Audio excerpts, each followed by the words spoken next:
And live we are here at the Elks Lodge in Bend. Again, many thanks to the Bend Elks to allow us to use their facility and set up the pictures we have from Mr. Shaw, who was a photographer for the Army Air Corps. He took hundreds of photos during his career in the Army from 1941 to 1945. We have pictures here of Bob Hope. We have a picture of photojournalist Ernie Pyle and some other interesting photos. The photos we have here today basically show what life was like in the military during World War II.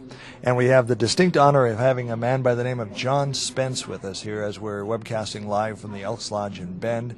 If you have a question for us, you can call at 541-280-8833, 541-280-8833.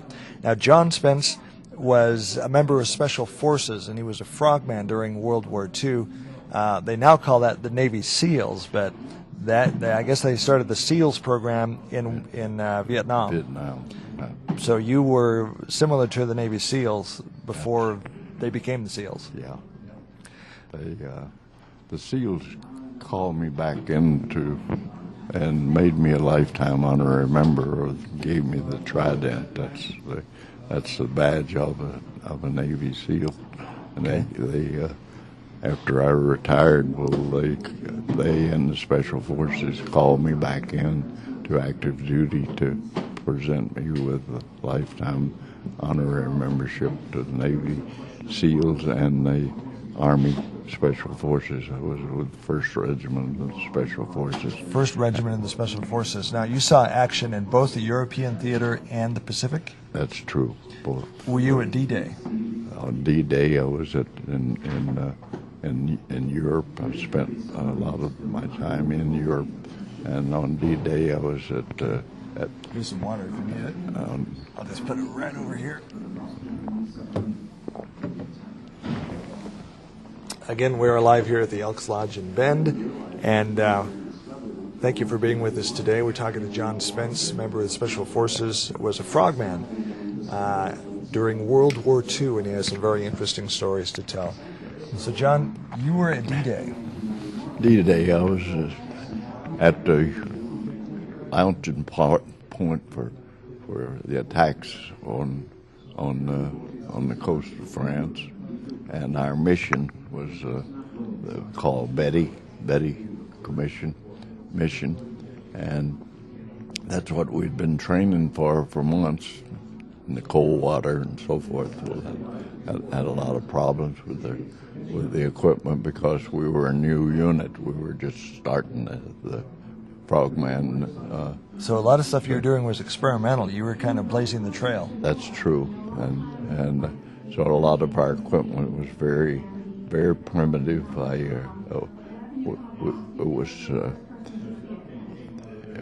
It was hard to get equipment that we needed. We needed waterproof watches. We needed waterproof depth charges. We need our depth gauges, and we needed compasses, waterproof. And the only thing we could find, because everybody was busy at that time because the war was coming, and they were all had war contracts, and they were all busy, and we were reluctant to change and retool for making equipment that we needed. So when we finally got the equipment that we thought we needed in boxes, it said on there Boy Scouts, and they weren't. They didn't say they were waterproof. They said they were rain repellent, and so they did not function very well for our operation. And most of our equipment was primitive. The rebreather that we used for swimming underwater was designed and invented and produced by Dr. Chris Lamerson, who was a professor at the University of Pennsylvania. And so the rebreather is like a scuba tank? It was a scuba type built over instead of the idea was that regular scuba diving equipment had telltale bubbles on the surface because you could tell that there was a diver there by just watching where the bubbles were. And so he made a rebreather where you could recirculate take the nitrogen out of or carbon dioxide out of your breath and rebreathe it, and using the oxygen in the oxygen tank. Plus, and it would, when you breathe out, it would go on one side of the mask. And incidentally, in going back to the primitive type of equipment we had, the mask on our rebreathing apparatuses were World War I gas masks, and so our equipment that we had to use for the mission was so primitive and so forth that I feel like that when our missions were scrubbed on D-Day, that had a lot to do with it. It was just the idea that the equipment wasn't up to doing the job that we were trained to do, and so. So you were using a World War I gas mask. Wasn't it hard to keep the water out because they really weren't designed to be used underwater? Our whole equipment, our wetsuit was leaked like sieve. I mean, we had water poured into our wetsuits, and we were training in 57 degrees of water, and so what we would do, we'd try swimming during the day because the mission was very secretive, and so we had to do all of our training at night, and so we had to in the daytime we'd swim with just swimsuits to try to acclimatize our bodies so that we could use this cold water for the mission. And pretty cold water over in Europe and off the coast of France and England, isn't it? That was one of the reasons that that the Navy SEALs called us back in, was because we made so much advancement over working with the cold water that they now use it, and so they made us lifetime honorary members because of the work that we did on the equipment that we were using during World War II. But you probably also gave them a lot of advice on how to psychologically and deal with your body. That's true. Cold water. Yes, that's very true, and so that we tried a lot of things. We came up. We had to our equipment. The oxygen was metered at so much for normal swimming, but when you exerted yourself, well, you use more oxygen, so you'd have to bypass the automatic valve and give yourself a shot by turning it with your hands. So our hands got so cold that we couldn't turn the oxygen tanks on. So we come up with the idea that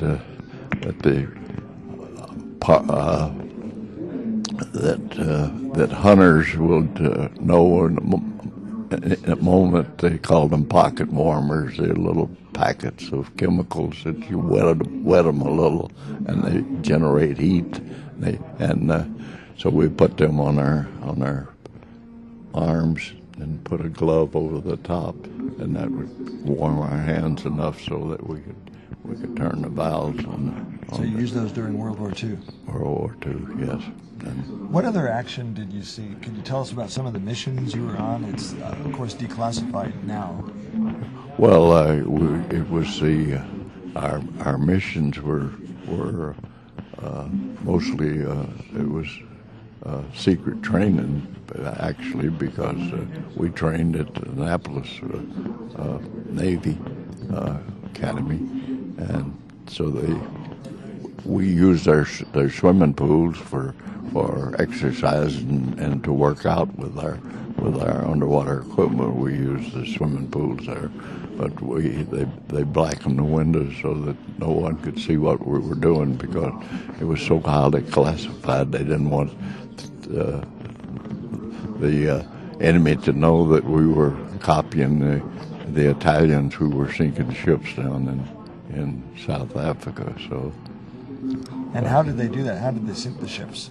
Could you tell us? They had a magnetic device. It was called limpets, and they were magnetic, and they had a control at each end, and the way you detonated these limpets.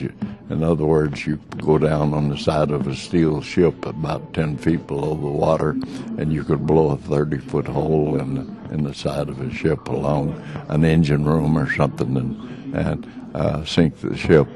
And so these limpets we could load them with TNT. They had 3 pounds of TNT in them, and they detonated. They had 2 detonators, one from each end, so that if one didn't go off, you could get the other one. And they were quite a thoughtful device of how to detonate, because they had little tubes of acid. The acids were so strong that they eat through a diaphragm, and when that would drop a plunger, which would detonate a number 9 detonator, which would set off the charge. And so how could you time the detonation so you could swim away from it? Was it the color of the capsules we used? We had from 15 minutes to 3 hours of the different colored capsules, and of course the red was the closest. That went off in 15 minutes, and the different colors. And we put those in there, and that was the strength of the acid that would eat through these diaphragms to set off the detonator to actuate these magnetic charges on the side of the enemy ships. Reliable? Well, they're very reliable. They never failed, and they also we used them on blowing up bridges behind enemy lines. We use the same type of devices, only we used them. They didn't have to be isolated in a magnetic form. So you spend some time underwater sinking ships and going Yes. up and putting a magnetic charge on a ship about 10 feet below the water. That's what we. And blowing up bridges. And that was done behind enemy lines, and that was we trained a lot of free Frenchmen that had escaped from France, came to England, and they came to us for training to do these detonating things and handle the explosives. We became very professional in use of explosives. We could use them for a lot of different things, like we could we could cause panics in a gymnasium or a movie house or anything like that by some of the devices that we could manufacture very easily. Okay. So in the Pacific, were you at Pearl Harbor, for example? No. I went in 1936, and I retired in 4 years, and then when Pearl Harbor happened, I went back in. I was actually at the football game when the Japs hit Pearl Harbor, and I went immediately. I went to Washington D.C. to to the personnel office at the Navy personnel office and volunteered. I volunteered I had been qualified as a deep sea diver, and so when I went to the personnel office in Washington, D.C., they had put out a call for ex-Navy gunners to come and man these, they called them armed guards, to man these guns aboard our transports and cargo ships that the Germans were sinking with the PT boats, and that they were, and so I asked to join the armed guard because I was a gunner by trade, and the personnel office said, I don't know why you'd want to do that, because right now the casualty rate for armed guard gunners is about 85%. That's pretty high. Yeah, and he said that he'd just done everything, pulled all the strings that he could pull, because he was about to be drafted as a gunnery officer aboard one of the ships as a gunnery officer, and he'd done everything to get out of it. So he said he had my record there, and he said, I see that you're a qualified deep sea diver. And I said, yes. And he said, I see that you have I have a call for a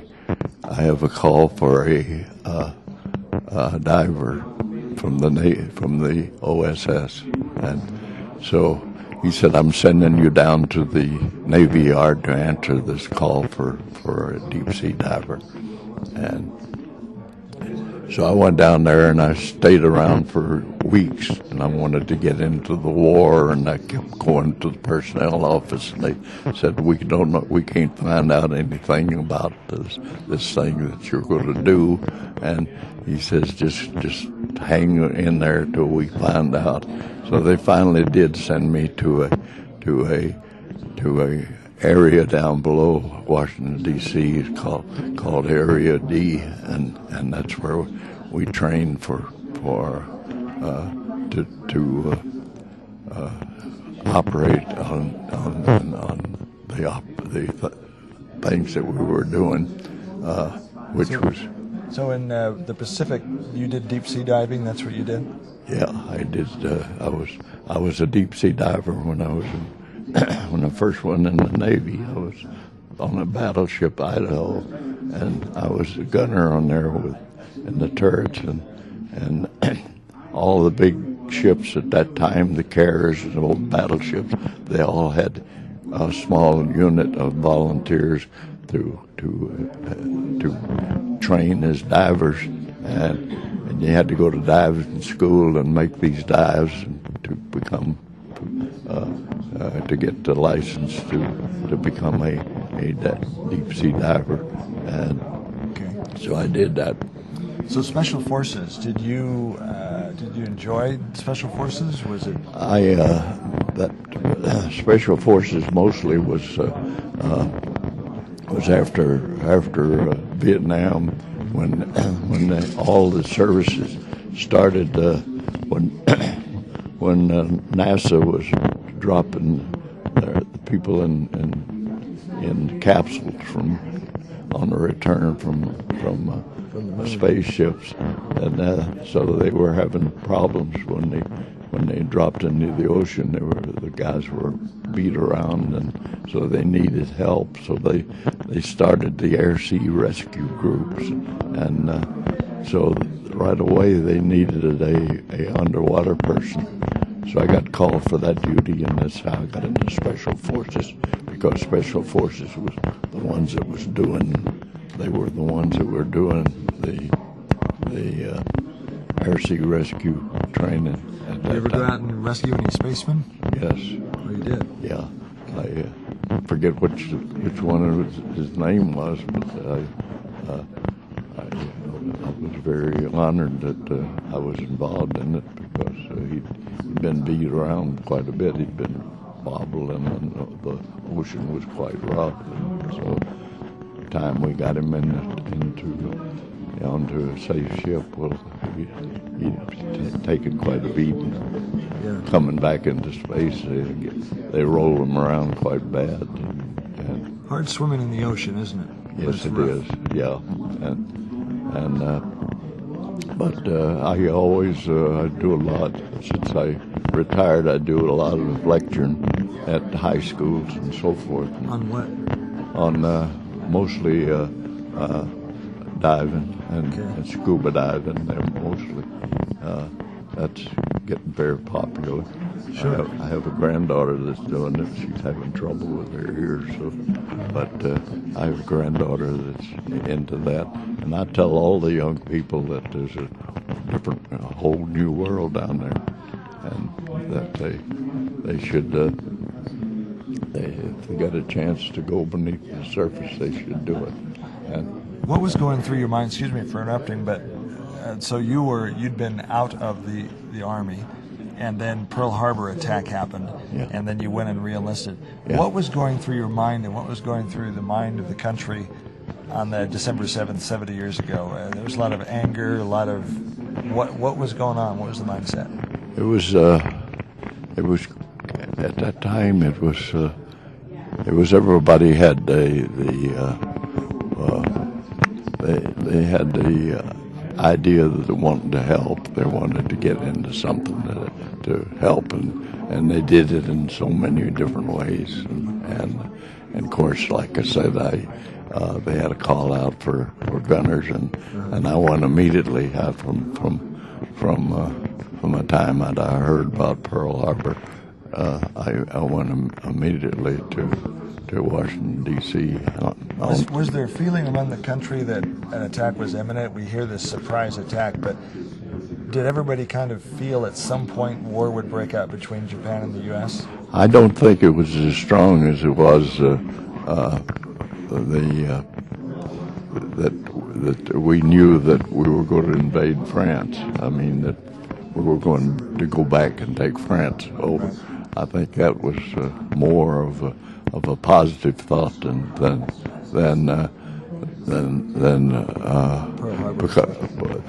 because we wasn't really having any. It was mostly political, but as far as Japan, and so I don't think that most people came as more or less as a surprise. I know it was to me that because they're kind of a mystery race. The Japanese are. They're kind of a quiet type people, sure. And so they.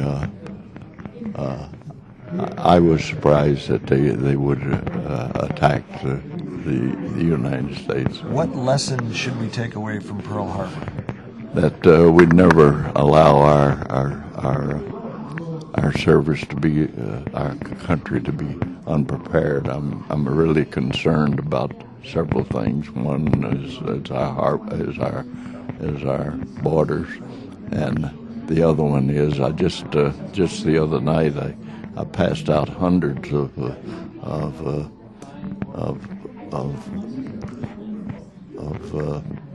prizes for the ROTC kids, and I admire those kids. They're a great bunch of kids, and they're talking about taking that from some of the schools.